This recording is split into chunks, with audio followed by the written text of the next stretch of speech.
Ay mga langga, shout out sa inyo tanan. Shout out tanan nga mga kawaiti ko.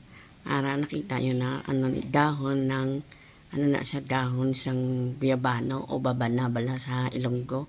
Imuon ko tsaa. Pabukalan ko na siya. Tapos imno na isa ang ano. Ang pakulo.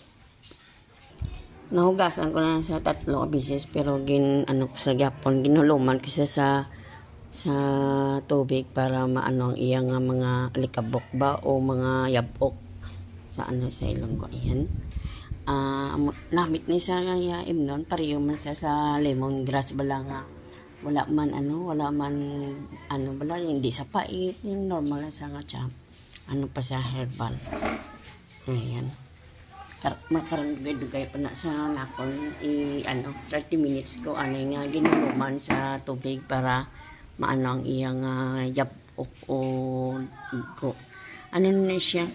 3 ko na sa bisis na ginhugasan niyo. Pero pag ibabad ko na sa hugasan ko muna sa gyapon liwat. Tapos yun amo na pabukalon ko na sa ano lang siya nang pabukalon lang siya ng 45 minutes. Tapos pwede na sa imnon. Okay, guys. Attention! Hey, boy. Okay. You on level then shoot.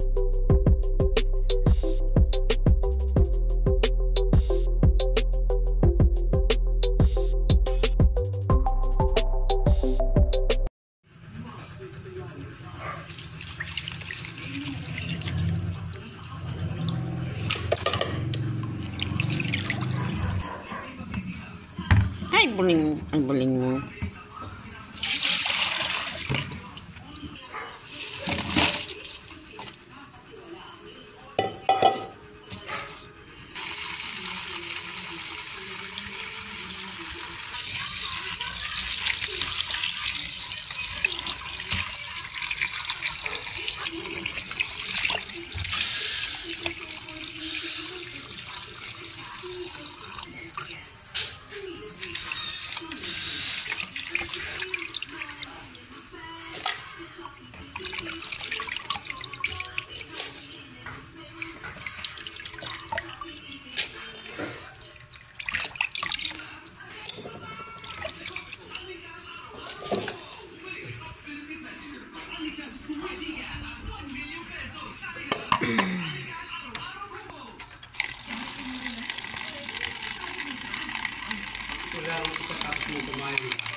Para daw imbis ng asin ng yan mo, siya yung magtunaw.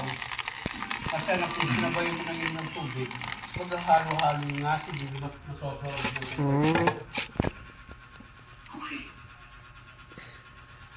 Pero yung mawala dahil mag-aasal ng aga. Hindi. Marami akong halamin yung tungkol ko sa akin. Maganda ka na, maganda. Kaya hindi mo masisisi sa mas iba kung bakit maganda siya. Magkaroon pa din ko sa akin.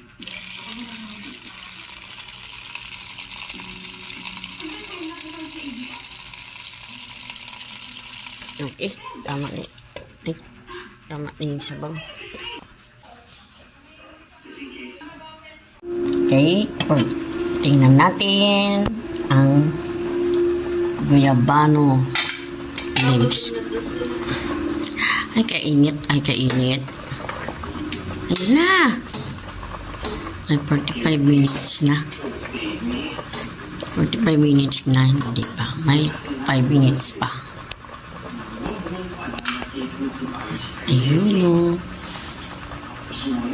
Takpan ulit.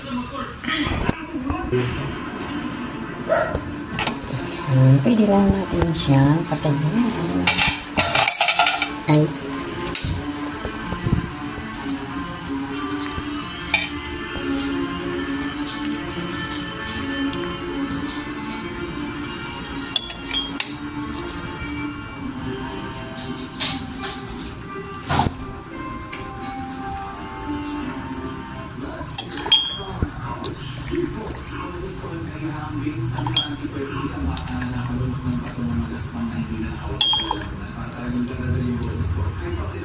Ito yung favorite na baso. Na tasa.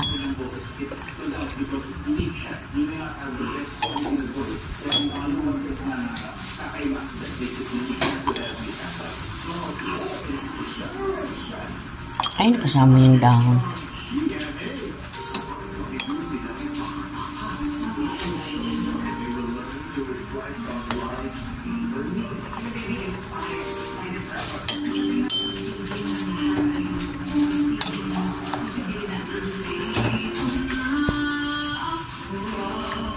Kahit yan na, ang baso mo ay yung ano, Guyabano tea.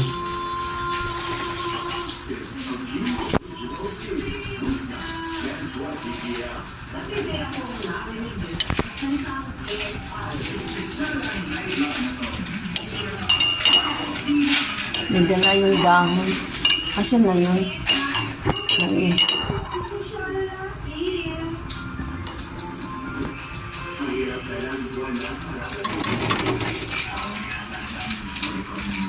Yan na yung favorite na tasa.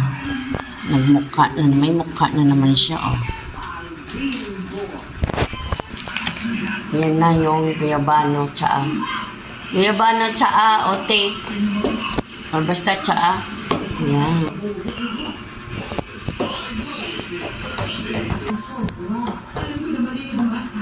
Ayan. Iinom kami ng Guyabano tsaa. Nilagang guyabanong dahon.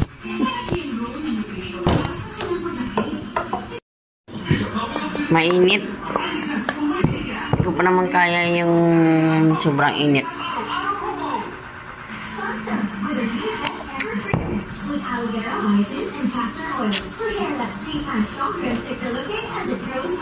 Paso ako.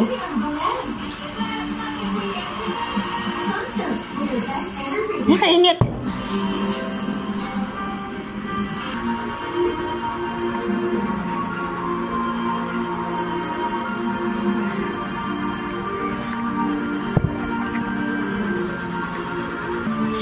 Init guys, mainit lang ka.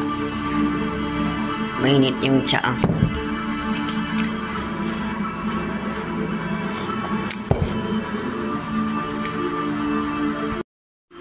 Nalaman.